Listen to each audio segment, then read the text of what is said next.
오늘은 저희가 이제 시계열 분석을 같이 학습하도록 하겠습니다. 시계열 분석이라는 건 어쨌든 그 시계열 데이터라서 여러분들이 이미지도 데이터로 바라봤듯이 시계열도 당연히 데이터라고 생각은 하시겠지만 어떤 특징을 가진 데이터인지 한번 보면서 짚어보면서 지금 현재 이제 이 뉴럴 네트워크에서 이 시계열 데이터를 어떻게 다루고 있는지로 연결해서 설명을 한번 해볼게요. 우선은 시계열 분석 데이터 먼저 보도록 하겠습니다.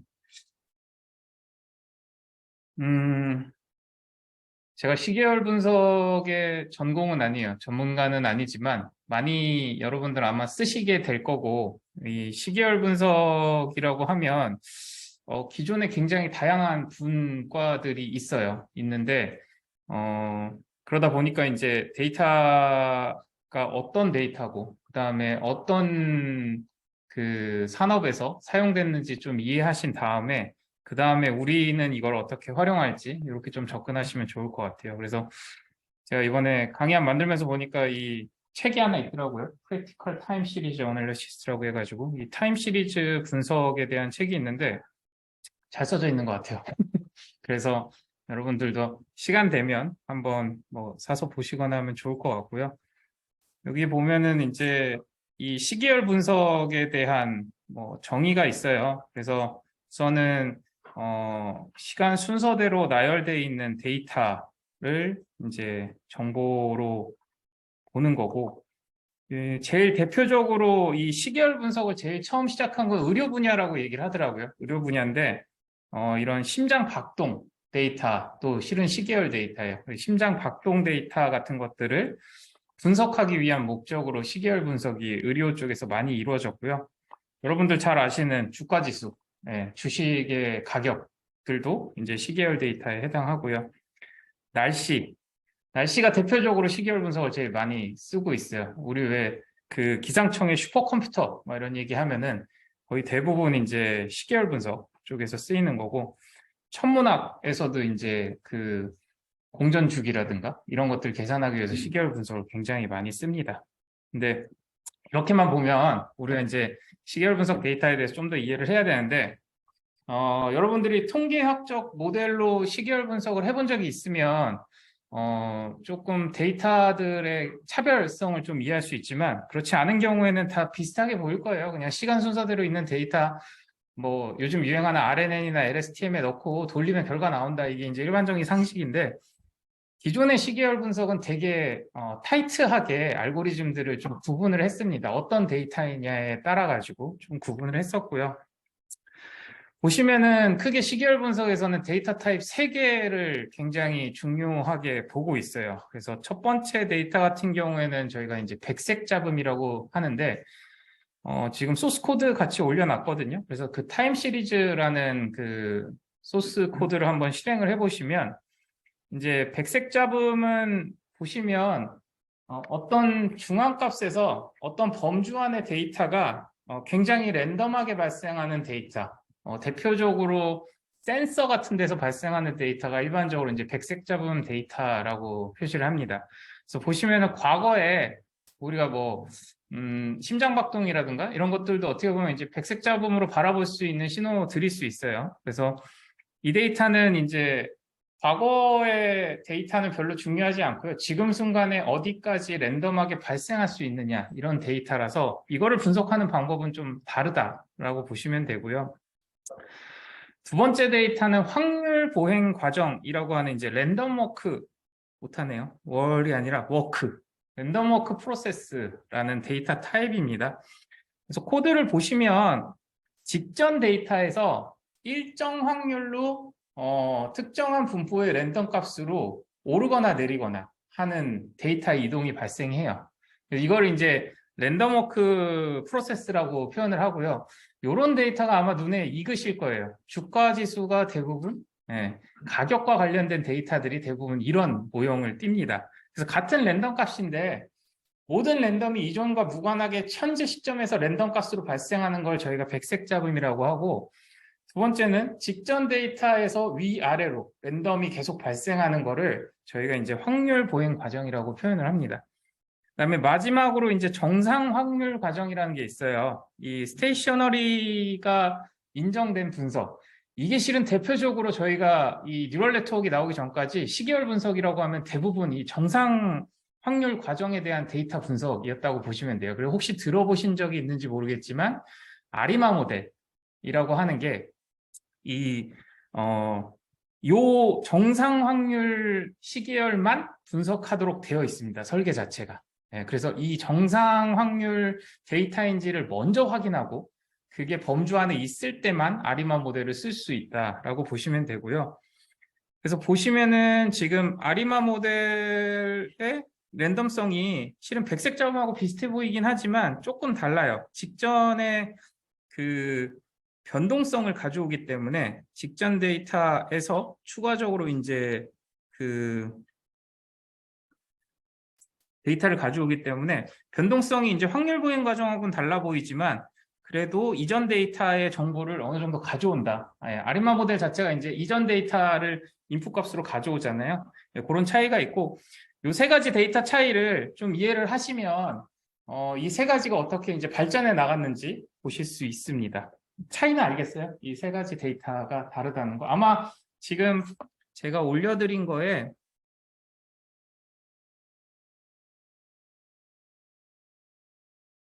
백색 잡음 눌러보시면은 뭐 누를 때마다 다양한 백색 잡음이 지금 표시가 되는 거고요.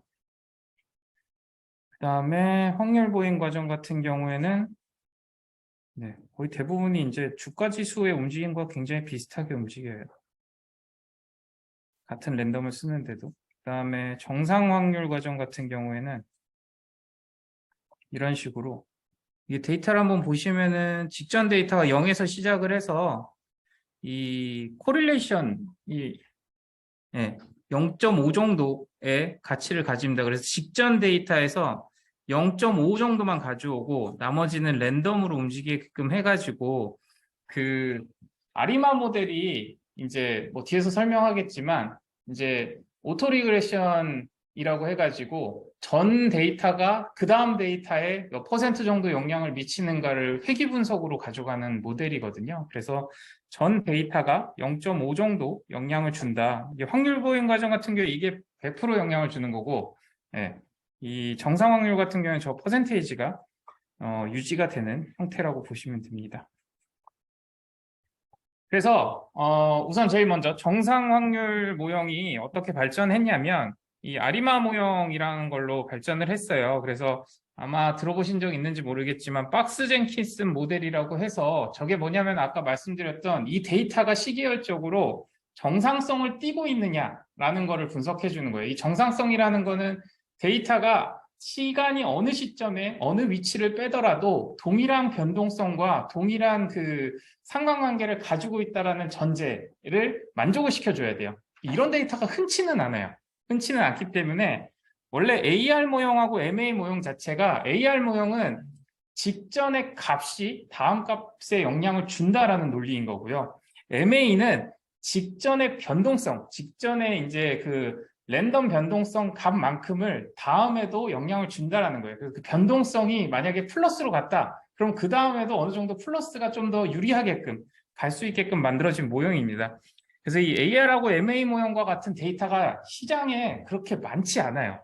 많지 않다 보니까 이 가운데 인티그레이티드, 오타가 맞네요. 인티그레이티드라는 과정을 통해서 뭘 하냐면은 데이터를 보통 차분을 많이 합니다. 그래서 전 데이터하고 지금 가령 뭐 주가 지수라고 했을 때 주가 지수 데이터가 그냥 놓고 보면 정상성을 가지지 못하는데 이 데이터를 전일 대비 변동성, 지금 우리 주택 지수 같은 것도 보면은 이제 전월 대비 변동성 이런 데이터 있잖아요. 이 변동성 데이터들은 일반적으로 정상성을 띠는 경우들이 있어서 그 변동성만 아리마로 분석하거나 하는 과정들을 거치기 위해서 가운데 i라는 변수를 추가를 해 놓은 겁니다.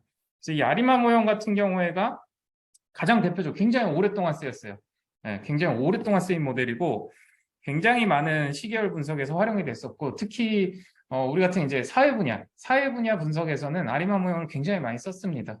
근데 요즘은 조금 이 정도의 정상성이라는 걸 유지하는 데이터를 만들어내는 데까지 너무 굉장히 좀 타이트하다 보니까 이렇게 막 다양한 확대가 좀 어렵고, 이 아리마 모델은 어쨌든 이전에, 그러니까 이 아리마의 AR이나 MA를 뭐 5, 6 이렇게 하면은 뭐 6개월 전 데이터까지도 영향을 받을 거야. 이런 논리로 지금 구축이 되는 거거든요. 그러다 보니까는 과거의 패턴이 지속된다는 굉장히 강한 믿음으로 데이터가 구성이 됩니다. 그래서 이런 아리마 모델에 추가적으로 조금 개선된 것들이 뭐 시즈널 아리마 이런 것들은 이제 계절성을 넣기 위해서 뭐 계절 변수를 하나 더 추가해 준다거나 이런 방식으로 이제 시계열 분석을 하는 거죠. 그래서 아마 여러 논문에서 옛날에는 많이 보셨을 거예요. 많이 보셨을 거고.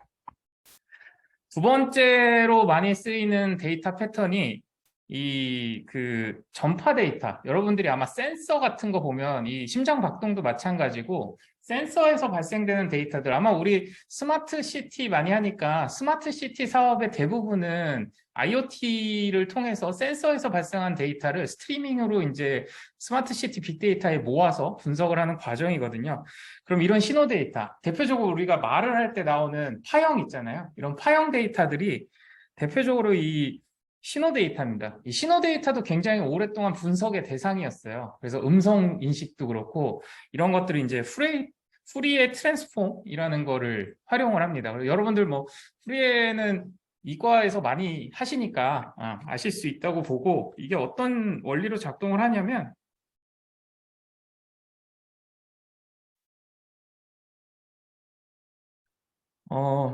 밑에 보시면 제가 푸리에 신호 함수를 하나 만들어 놨어요. 하나 만들어 놔서 이 이야기 좀 좋게 하려고. 사인 곡선 함수를 아시죠? 네, 코사인 곡선 함수도 아시고. 그럼 이 사인 곡선 함수하고 코사인 곡선 함수에 여기 보시면은 공식 자체가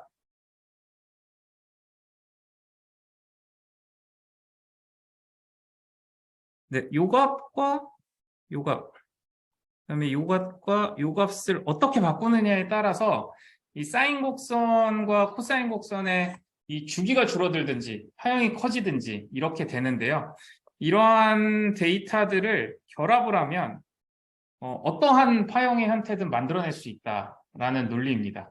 그래서 후리의 모델 같은 경우에 지금 위에 보시면 사인이고 밑에 보시면 코사인인데 만약에 그 값 자체를 W 값 자체를 제로로 하면 밑에가 합쳐진 값이에요. 그러니까 위에 사인이 없애서 코사인으로 만들 수도 있고 이제 코사인 자체를 없애고 사인만 놔둘 수도 있습니다. 파형 자체를. 그래서 제일 밑에가 이제 최종 데이터라고 봤을 때 이거를 요 W 값들을 이제 늘려주게 되면 사인 데이터 값이 진폭이 커져요. 진폭이 커지고 그리고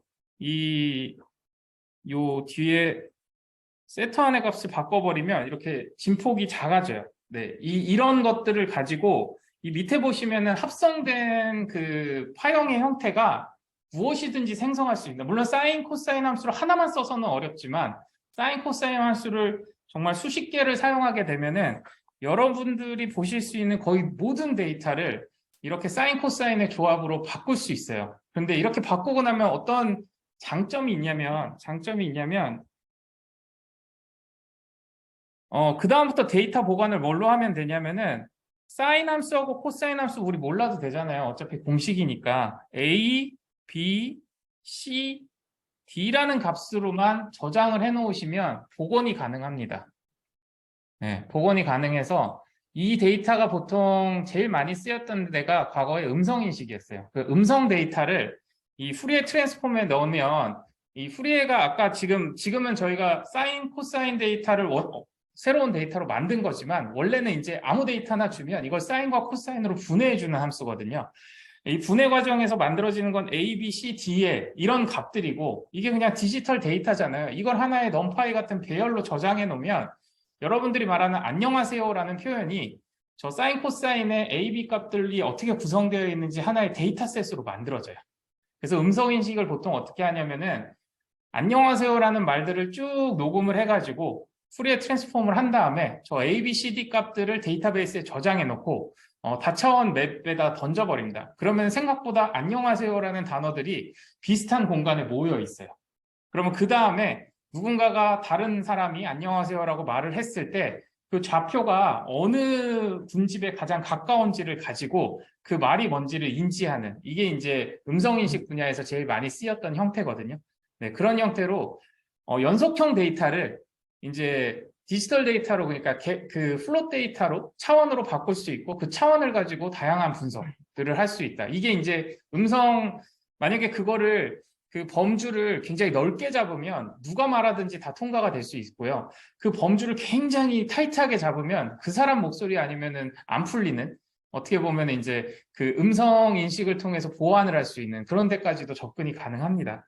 그래서 뭐 후리에 트랜스폼은 이렇게 데이터 자체를 이 값으로 변환해주는 속도를 높이는 다양한 알고리즘들이 나와 있고, 뭐, 패스트 후리에 트랜스폼 이런 것들이 있고요. 이쪽은 굉장히 많이 발전이 됐어요. 거기에다 뭐 추가적으로 뭐 웨이블린 모델 이런 걸로까지 발전이 돼서 굉장히 많이 쓰이고 있습니다. 그래서 이런 형태로 쓰이고 있다. 이런 것들은 이제 음성인식, 그 다음에 뭐, 뭐 주파수 분석, 이런 쪽으로 많이 발전을 했어요. 그 다음에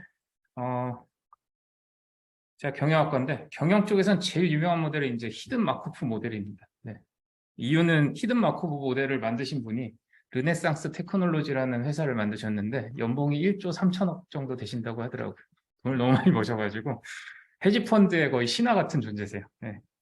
모델은 별로 관심이 없고 모델은 별로 관심이 없고 돈 벌었다는 얘기에 좀 관심들이 많아서 히든 마코프 모델도 음성인식에 많이 쓰이고요. 히든 마코프 모델은 아마 저희가 다음에 이제 강화학습 이런 거 공부할 때 마코프 프로세스라는 얘기를 많이 할 거예요. 이거는 단순하게 보면 그 과거의 이력은 무시하고요. 지금 현재 내가 가지고 있는 현재 상태 정보만 가지고 다음 순서를 충분히 예측 가능한 프로세스라고 정의하면 됩니다. 그래서 현재 정보만 있으면 다음 단계가 뭔지 확률적으로 예측할 수 있는 모델들을 일반적으로 이제 마코프 프로세스라고 얘기를 하고요. 그거를 맞춰놓은 형태인데 여기 같은 경우에 이제 히든이잖아요. 그러니까 이 마코프 프로세스가 내가 눈에 보이는 데이터에서 발생하는 게 아니라 숨어있는 어떤 히든 레이어 상에서 이 마코프 프로세스가 진행되고 있다라는 가정을 하는 거죠. 가정을 하고 그거를 확률 모델로 보통 이제 베이지안 확률 모델로 데이터에서 추론을 하는데 그런 방식으로 학습을 할 수 있다 모델을. 이게 똑같은 요게 이제 대표적으로 제가 블로그를 찾아보니까 이게 되게 설명이 잘 되어 있더라고요. 그래서 대표적으로 날씨 같은 경우에 저희가 만약에 해가 떴고 아니면은 요거는 이제 숨어 있는 거고 요 오버드 스테이트가 어떤 사람이 이제 선글라스를 쓰고 이제 반팔티를 입고 우산을 썼다가 긴팔티를 입었다. 이게 이제 저희가 관찰된 데이터예요. 근데 이 관찰된 데이터만 가지고는 요 선글라스에서 그 다음 반팔티로 유추가 어려울 수 있습니다. 어려울 수 있는데 요 위에 보시면 해가 떴기 때문에 선글라스를 꼈고 해 뜬 다음에 확률적으로 이제 구름이 껴서 이제 반팔티를 입었고 구름이 꼈으니까 비가 와서 우산을 썼고 이런 논리로 숨어 있는 영역에서는 마코프 프로세스대로 전개가 될 수 있다라고 보는 거죠. 그래서 이 숨어 있는 영역만 학습해내면 그 다음에 관찰 데이터에서 숨어 있는 영역을 찾아내고 나면 그 다음을 알 수 있다라는 거예요. 그래서 대표적으로 날씨가 이제 여러 날씨들이 이렇게 1년 동안 주기가 있을 때 요 뒤에 어쨌든 우리가 그 날씨 뒤에는 여름이다, 봄이다, 가을이다, 겨울이다라는 숨어있는 마코프가 있잖아요. 예, 그래서 봄이 오면 그 다음에 당연히 여름이 오는 거고 여름이 오면 그 다음에 당연히 가을이 오듯이 이 논리만 찾아내고 나면은 관찰되는 데이터들의 예측 확률을 굉장히 높일 수 있다라는 모델입니다. 그래서 이거는 아까처럼 프리에 이것도 이제 음성인식이 굉장히 많이 사용이 되는데 이 모델 같은 경우에는 약간 사회 그 분석, 뭐 실제 사회에서 일어나는 문제들에 대한 분석에서도 많이 활용이 됐습니다. 근데 별로 뭐 제가 옛날에 공부할 때는 굉장히 많이 썼었는데 요즘은 그렇게까지 인기 있는 것 같지는 않아요. 네. 그 다음에 이제 또다시 경영학과에서 가장 관심이 많은 데이터입니다. 그 아까 보셨던 그 랜덤워크 프로세스라는 게 있었어요. 그러니까 랜덤하게 발생은 하는데 지금 현재 위치에서 랜덤하게 계속 발생하는 거예요. 그 이동한 데에서 다시 랜덤하게, 다시 랜덤하게, 다시 랜덤하게. 이거를 저희가 이제 브라우니안 모션이라는 용어로 설명을 하고요. 이게 원래는 이제 1827년에 로버트 브라운이라는 사람이 식물학자인데 이렇게 물 위에다가 꽃 입자를 이렇게 던져 놓으면은 얘가 물 위에서 이렇게 팅팅팅팅 튀는데 그게 너무 랜덤하게 튀는 거예요. 그래서 이게 뭘까? 이게 왜 이렇게 랜덤하게 튀지? 라는 거를 놓고 굉장히 많은 관찰을 해서 이제 발표를 했고, 그거를 이제 우리 잘 아는 아인슈타인이 브라운 운동이라는 방정식을 제시를 합니다. 그래서 이 방정식에 의해서 이 페랭이라는 분이 증명까지 하고요. 그래서 이걸 가지고 굉장히 많은 것들이 밝혀져요. 그래서 지금 얘기하는 뭐 분자 운동이라든가 이런 것들이 대부분 이제 브라운 운동에 의해서 발생한다. 그게 뭐 지금은 이제 그 원자 단위에서 발생하는 뭐 양자역학 이런 데까지 막 나가가지고 굉장히 다양하게 활용이 되고 있는데 이걸 이제 루이 바슐리라는 분이 1900년도에 가만히 이 이론을 보다 보니까 이거 주가랑 되게 비슷한데? 라고 해가지고 이거를 이제 투기 이론으로 금융시장 가격 변동에다가 이 운동을 오형화를 해서 붙여봤어요. 근데 생각보다 괜찮네? 라는 게 밝혀졌고 그거를 이제 좀 더 지나서 50년대에 이거를 기하 브라운 운동이라고 이제 발표하면서 더 구체화를 시킵니다. 그리고 마지막으로 73년도에 피셔 블랙과 마이런 숄즈라고 해서 이제 여러분 들어본 적 있는지 모르겠지만 경영학과에서 엄청 유명한데 블랙 숄즈 모형이라는 옵션 프라이싱 모델을 이걸 근거로 발표를 하게 돼요. 그래서 여기 보시면 혹시 뭐 퀀트라는 말 들어보셨나요? 퀀트?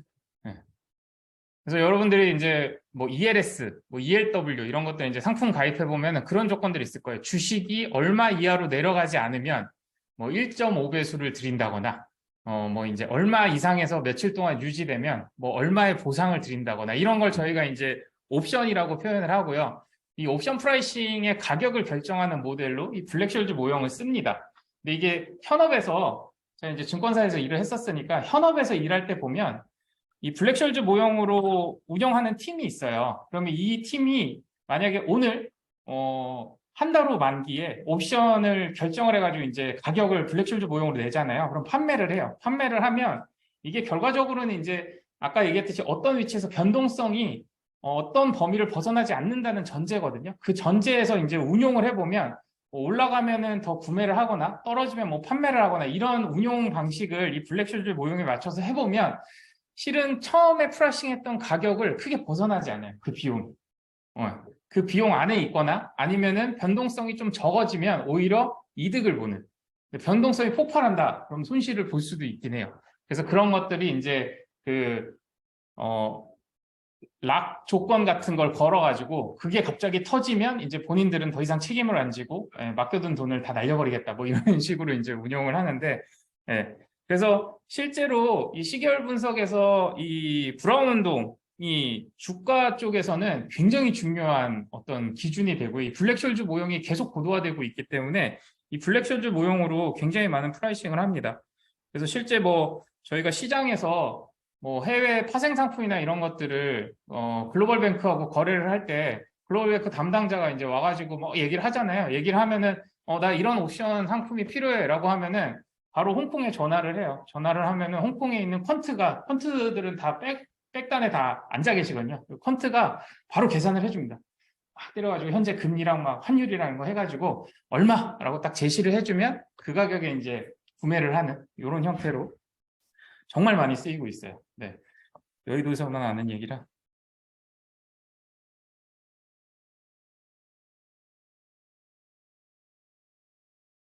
그래서 이건 넣어놓긴 했는데 여기 보면은 블랙숄즈 모형이거든요.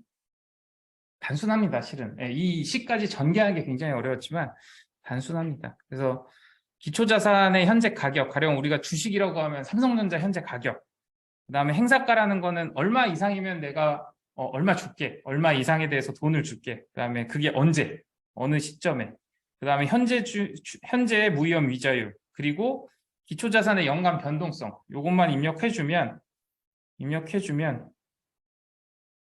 네, 이런 식으로 주가가 움직일 때 그 옵션의 가격이 이렇게 만기가 다가올수록 당연히 거의 제로에 가까운 가격으로 떨어지죠. 이게 어쨌든 미래의 변화에 대해서 내가 약속을 한 거니까 지금 만기가 멀면 멀수록 가격이 되게 높고요. 가까워지면 가까워질수록 가격이 거의 제로에 가까워지고요. 만약에 이게 약속한 금액이 지금 제가 100 이상 되는 거에 대해서 제가 프라이싱을 주기로 했으니까 만약에 이 확률 보행 과정상 이렇게 가격이 올라가면 올라간 만큼 제로로 되지 않고 이 올라간 가격 차이만큼은 마지막에 이제 만기에 어쨌든 물려줘야 되니까 그 돈만큼 프라이싱을 가지는 겁니다. 한 번에 이해되진 않겠지만 이것도 시계열 분석이다 라는 거고 전 되게 익숙해서 사례를 좀 들었어요. 네. 그 다음에 지금 이제 저번에 한번 뭐 발표하면서 세미나 하면서 이제 제가 잠깐 얘기했던 내용이긴 한데 프로핏이라는 이제 모델이 나와 있습니다. 이 시계열 분석 모델이 앞에서 말씀드렸듯이 되게 데이터 자체가 어떤 조건이 되게 까다로워요. 프리에도 어쨌든 코사인 사인으로 분해가 가능해야 되는 것도 있고 그 다음에 아리마도 이제 정삭성을 가져가야 되고 그 다음에 브라운 운동으로 분석을 하려고 해도 확률 보행을 한다라는 그러니까 확률 보행이라는 건 어느 순간에 랜덤하게 발생해야 되거든요. 그러니까 주가도 마찬가지예요. 오늘 내일 주가 예측이 안 되는 이유가 어떤 사건 때문에 주가가 갑자기 튈지 모르는 거죠. 그래서 그런 과정이 있어야 되다 보니까 이 시계열 분석의 전문가가 제가 보기에도 주변에 그렇게 많지 않아요. 그래서 여러분들이 지금 뭐 다양한 알고리즘들 분석하는 거 보면 현재 이미지 보거나 뭐 이런 거 보지만 미래를 예측하거나 이런 거는 쉽지가 않습니다. 미래를 예측하는 알고리즘 많지도 않고 그 다음에 분석도 되게 어렵고요. 시나리오도 굉장히 많고. 그래서 근데 이제 비즈니스에서 우리가 예측을 해야 될 일이 굉장히 많아요. 굉장히 많은데 이렇게 어려운 데이터를 막 백색 잡음으로 만들고 정상성을 검출하고 이런 과정들을 일반인들이 하긴 되게 어려우니까 최근의 트렌드는 이런 내부에서 회사 내부에서 쓰고 있는 다양한 시계열 알고리즘들을 라이브러리 형태로 이렇게 공개를 많이 하고 있어요. 그래서 지금 대표적으로 페이스북이 페이스북 내부에서 발생하는 다양한 뭐 사회적 현상이라든가 광고 이런 것들을 분석하는 과정에서 쓰였던 예측 알고리즘을 공개를 한 겁니다. 그래서 프로핏이라고 해서 이제 오픈소스로 개방을 했고요. 우선은 목적 자체가 비즈니스 분야에 적합한 예측 알고리즘이에요. 그래서 여기에 이제 아까 아리마랑 다르게 아리마에서도 시즈널 아리마 같은데 이제 계절적 요소가 있었잖아요. 여기서 계절적 요소를 담고 추가적으로 휴일 요소까지 담을 수 있게 해놨어요. 그래서 쉬는 날에 어떤 변화가 있는지 이게 페이스북에서도 쉬는 날, 노는 날에 그 데이터 양이라든가 광고라든가 이런 것들이 달라지기 때문에 결국 이제 비즈니스에 적합한 시계열 분석으로 나온 거고요.